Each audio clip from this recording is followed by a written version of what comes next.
Salut les amis, j'espère que vous allez bien. Ok, certainement vous allez voir cette vidéo tardivement parce que j'ai eu une journée vraiment longue. Je ne pouvais pas faire cette vidéo le plus tôt possible. J'ai terminé pratiquement à 23 heures de travail, donc c'est maintenant que j'ai un peu de temps libre pour pouvoir faire la vidéo. Et en ce moment, alors que je vous parle, il est minuit 56, donc vous allez certainement voir cette vidéo en matinée du samedi. Ma journée en après-midi, je n'ai pas pu voir le tirage au sort, mais j'ai simplement vu les résultats après. Ah, mais comme je me suis régalé, vraiment, j'étais heureux. C'est vrai qu'il y a certains points qui me déçoivent un peu par rapport à ce système, il faut l'avouer. Le fait que les mêmes équipes qui se sont déjà affrontées dans la première phase s'affrontent à nouveau, oh, je trouve que c'est pas top. Mais toutefois, il y a comme un tout petit peu ce goût-là pour se dire que avant c'était juste un match aller, ok, un seul match, donc on pouvait jouer chez l'adversaire ou à domicile. Mais cette fois-ci, on va jouer dans les deux camps et donc ce sera peut-être plus intéressant, mais bon. C'est quand même excitant, ok, et je pense qu'on a quand même eu un bon tirage en tant que Barcelonais. On a quand même eu un tirage plutôt facile par rapport à ceux qui sont de l'autre côté de l'arbre. Moi, c'est ce que je pense en tout cas. Ça, c'est par rapport à ce que je suis en train de dire en ce moment en février, bien évidemment. Au mois de mars, on ne sait pas, les choses peuvent complètement être différentes. Mais par rapport au niveau des équipes, je dois avouer que nous qui sommes du même côté que Dortmund, le Bayern et autres, nous sommes quand même du bon côté. Le Real et les autres sont quand même dans un côté beaucoup plus complexe. Déjà, on va commencer par le PSV Arsenal. Donc, normalement, je devrais mettre l'image de la Ligue des Champions ici. Donc, le PSV contre Arsenal, j'avoue que pour moi, c'est assez simple. Arsenal va passer. C'est vrai que le PSV a quand même bouleversé avec la Juventus. C'était quand même compliqué, mais ils ont réussi à battre. Mais c'est pas Arsenal. Ok, Arsenal, c'est un niveau encore supérieur. Le match aller qui se jouera normalement au PSV, sauf erreur de ma part, sera compliqué, ok, sera compliqué pour Arsenal. Je pense que Arsenal va faire le strict minimum, à la limite gagner avec un but à 0, un but d'avance ou faire un match nul, mais Arsenal va finalement l'emporter sur l'ensemble des rencontres. Le Real contre l'Atlético, j'avoue que, comme je le disais la fois dernière, j'étais content que ces deux équipes puissent s'affronter en Liga, je précise, ou encore dans nos compétitions locales, mais en Europe, c'est pas vraiment ça parce que d'une manière ou d'une autre, l'Atlético me déçoit en Europe, je dois le dire, face au Real en tout cas. Je ne sais pas qu'est-ce qui va se faire, mais le Real finira par se qualifier. Et c'est l'impression que j'ai. Évidemment, en tant que fan du Barça, mon rêve serait de voir le Real se faire éliminer. Ça serait la base. Mais oh, lorsque je prends en compte l'historique des deux clubs, je sais que le Real passera d'une manière ou d'une autre. Quelque chose va se produire et le Real va se qualifier, malheureusement. Le Paris Saint-Germain contre Liverpool, on va y revenir après. Donc, on a Bruges contre Aston Villa. Là encore, je pense que Aston Villa est largement au-dessus. Même si Bruges a fait quand même de bonnes choses, Aston Villa est à un niveau beaucoup supérieur, à un niveau supérieur. Donc, de notre côté, on a fait Nord contre Inter. C'est un bon match, mais soyons sincères. Feyenoord a fait déjà un exploit contre le Milan, mais ça, c'est l'Inter de Milan. Quand même, c'est différent, un niveau encore plus élevé. Donc l'Inter devrait s'imposer plutôt aisément, sauf en cas d'une grande catastrophe, par exemple des principaux joueurs qui prennent des cartons rouges ou des blessés, mais sinon dans l'ensemble, l'Inter devrait passer sans aucun souci.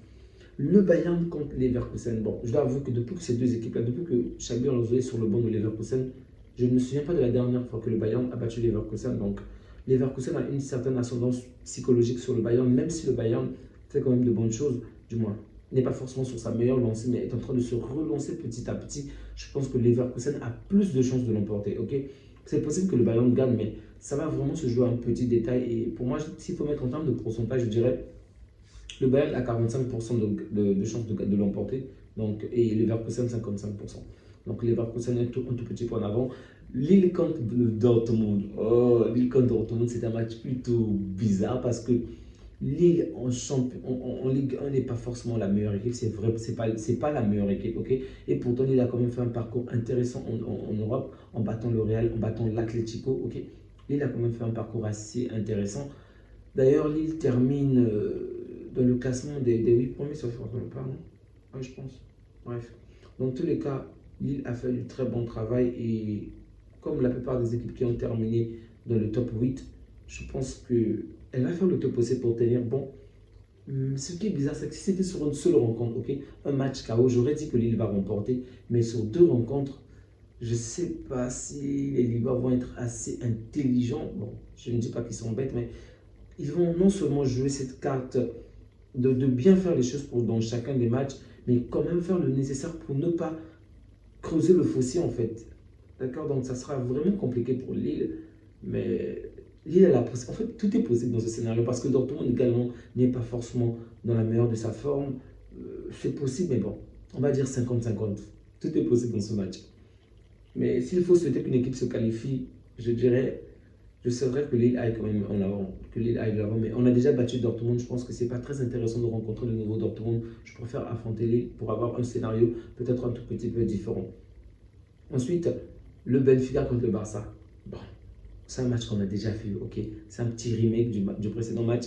On les avait battus chez eux à domicile, 4-5 buts à 4. Et à vrai dire, on avait toutes les armes nécessaires pour gagner le match parce qu'on était largement au-dessus de Benfica, comme la plupart des équipes qui ont affronté cette équipe. Et on a galéré parce que Chesney a commis des erreurs quand même pas terribles. Chesney n'a pas été très bon. Il y a eu pas mal de manque de concentration de la part de nos joueurs. Du coup, on s'est compliqué le match et l'adversaire a réussi à nous mettre pas mal de buts. Donc, au match retour, sauf erreur catastrophique du Barça, du moins, au match que nous allons jouer dans cette phase éliminatoire, puisque le match retour se jouera chez nous, on va le jouer à domicile, sauf erreur catastrophique du Barça, on devrait quand même passer. Quand même, je pense que Benfica est largement plus prenant par rapport au Paris Saint-Germain.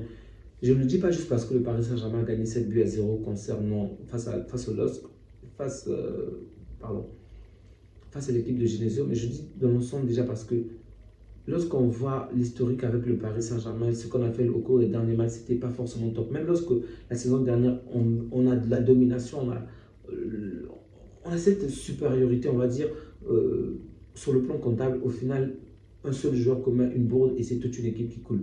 Donc je pense qu'affronter le Paris Saint-Germain n'était pas forcément la meilleure décision, n'est pas forcément la meilleure décision. Je pense que Benfica, c'est encore plus prenable. On a déjà cette assurance-là par rapport au match qui s'est déroulé précédemment, même s'il était complexe. Et le fait que le match retour se joue à domicile va quand même peser en notre faveur. C'est vrai que le Montjuïc est complètement, alors là, complètement différent du Camp Nou, ok, du Spotify Camp Nou, mais quand même, à domicile, on va faire mieux. Donc, Liverpool contre le Paris Saint-Germain, je dois avouer que c'est peut-être le match qui me hype le plus. Sincèrement, c'est le match que je veux le plus voir parce que je me dis que c'est pas forcément le meilleur adversaire du Paris Saint-Germain. Pour le Paris Saint-Germain, sans vouloir sous-estimer notre équipe, je pense que le Barça est plus prenable pour le Paris Saint-Germain que Liverpool parce que les défauts du Paris Saint-Germain sont les points forts de Liverpool, ok? Donc, le Paris Saint-Germain n'a pas réel. Le Paris Saint-Germain a battu City, ok. Le Paris Saint-Germain a battu Brest, ok. Le Paris Saint-Germain a peut-être battu deux ou trois petites équipes par là, ok. Mais le City que le Paris Saint-Germain a battu sans retirer de l'honneur à City, City est une grande équipe, ok. Tout le mérite, d'accord. Mais ce n'est pas le meilleur City cette saison. Et en plus de cela, on va dire, lorsque le Paris Saint-Germain, le PSG a rencontré Arsenal, lorsque le PSG a rencontré des véritables grands clubs, il y avait toujours ce petit truc-là qui faisait en sorte que le PSG puisse s'incliner. Ces équipes-là n'étaient pas forcément meilleures que le PSG, je le précise. Mais elles parvenaient à faire un petit truc pour faire couler le PSG. Et lorsqu'on peut se souvenir encore du match contre l'Atlético, ok, le PSG perd face à une seule action en fin de match, une contre-attaque rapide, ok. Donc, sachant que le PSG n'est pas très fort dans ce domaine-là, le Paris Saint-Germain n'est pas très fort dans ce domaine-là et c'est un point fort de Liverpool. Donc, facilement, les joueurs de Liverpool, les Red Devils vont facilement se retrouver dans le coin adverse, vont vraiment jouer dans le dos des défenseurs parisiens. Et on a des joueurs comme Hakimi et Mendes qui sont peut-être bons offensivement, mais défensivement, il y a beaucoup à redire. Surtout pour Mendes, il y a beaucoup de limites. Évidemment, il va peut-être recevoir de l'aide de certains de ses collègues, mais je pense quand même que Salah va quand même faire du mal à Mendes. Salah a vraiment toutes les armes nécessaires pour faire du mal à Mendes. Et euh, même si, il s'appelle déjà comment, bon sang, désolé, j'ai oublié le nom. Même si Dembélé joue au centre, je pense qu'il aura en face de lui un bon Van Dijk, il aura en face de lui des joueurs qui sont beaucoup plus qualifiés, ok, qui ont beaucoup plus d'expérience et ça ne sera pas forcément pareil comme avec Brest. Donc je vois bien. C'est vrai que le pari, tout est possible, je précise, 50-50, mais en termes de régularité, Liverpool est supérieur. En fait, je suis séparé. Je dis bien 50-50, mais il faut prendre en termes de contexte. Liverpool, en ce moment, ne traverse pas une bonne période et ils se sont même fait, on les a même éliminés en coupe. Toutefois, ce n'était pas la première équipe de Liverpool, c'était, je crois, la troisième ou la quatrième équipe. Donc, c'est également à prendre avec des pincettes. Certains joueurs ne sont peut-être pas au meilleur de leur forme à l'heure où je vous parle, mais bon, c'est la Ligue des Champions. Bon, je pense qu'ils vont trouver ça. Désolé, hein, je baille parce que je suis vraiment épuisé, c'est la fin de la journée. C'est la fin de la soirée. Donc, Tout est vraiment possible dans ce match, ok? Aussi bien voir le Paris remporter que voir le Paris s'éliminer, mais ça serait dur pour les Parisiens de se faire éliminer maintenant et également pour Liverpool. En fait, peu importe le gagnant de ce match, ça sera quand même dur pour la suite. Mais dans tous les cas, je ne vais pas vous mentir, en tant que Barcelonais, j'aimerais affronter que trois équipes en finale, soit le Paris Saint-Germain, soit Liverpool, soit le Real. L'Atlético, non, je suis fatigué avec l'Atlético. Déjà, rien que ce mois, si on va jouer 3 matchs contre l'Atlético, je pense qu'on a eu notre dose avec l'Atlético. L'Aston Villa et le club Bruges, oh, pas grand-chose. Arsenal, évidemment que oui. Arsenal également, ça peut être une très bonne chose. On va se souvenir avec Thierry Henry et autres. Ça pourrait être un bon duel, mais ça fait tellement longtemps. En fait, du côté gauche, c'est bizarre. Bien que je dis que le classement est quand même assez fort, mais au fond, je me dis, il n'y a pas une grande équipe qui peut battre le Real. Et c'est pourquoi facilement le Real pourrait se retrouver en finale. Ce qui n'est pas forcément notre cas. Je vais m'expliquer. Donc, le Real va jouer contre l'Atlético. Et donc, sachant que ce match-ci, on va bientôt affronter l'Atlético 3 fois. Alors qu'il y aura la Ligue des Champions pendant la même période. Et on va forcément s'épuiser. Tandis que de l'autre côté, le Real va affronter Sociedad. La Real Sociedad n'a pas vraiment le même niveau, vous comprenez, donc le fossé est différent. Donc je pense que le match que nous allons jouer contre l'Atlético de Madrid pourrait nous pénaliser, non seulement sur le plan national, mais également international avec l'Europa League, pardon, avec la compétition, d'accord, avec la Ligue des Champions. Ça pourrait nous pénaliser parce qu'en face de nous, on va quand même avoir le Benfica et jouer Atlético, ensuite Benfica, ça sera compliqué pour le corps. Donc, il va falloir que de nombreux joueurs se reposent, de nombreux joueurs prennent vraiment du repos et se mettent au diapason le jour J. Par rapport à cette Ligue des Champions, vraiment j'espère de tout cœur que le Barça ira au sommet, que le Barça va le remporter parce qu'on le mérite largement avec tout ce qu'on a fait, tout ce qui a déjà été fait avec Xavi, tout ce que l'on est en train de faire. Vraiment, c'est mérité. Bon, les amis, je vais m'arrêter là, ok, pour éviter que la vidéo soit trop longue. Je vous ai parlé des points de faiblesse du Paris Saint-Germain. Je crois que j'ai juste parlé des actions de le dos, mais également des coups de pied arrêtés que j'ai failli oublier.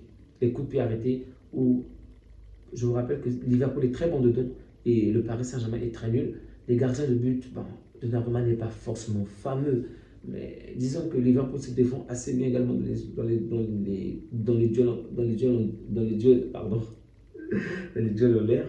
Liverpool se défend bien et il y a pas mal d'autres points sur lesquels je pense que Liverpool devrait remporter le match. Je souhaite que le Paris Saint-Germain gagne au fond de moi.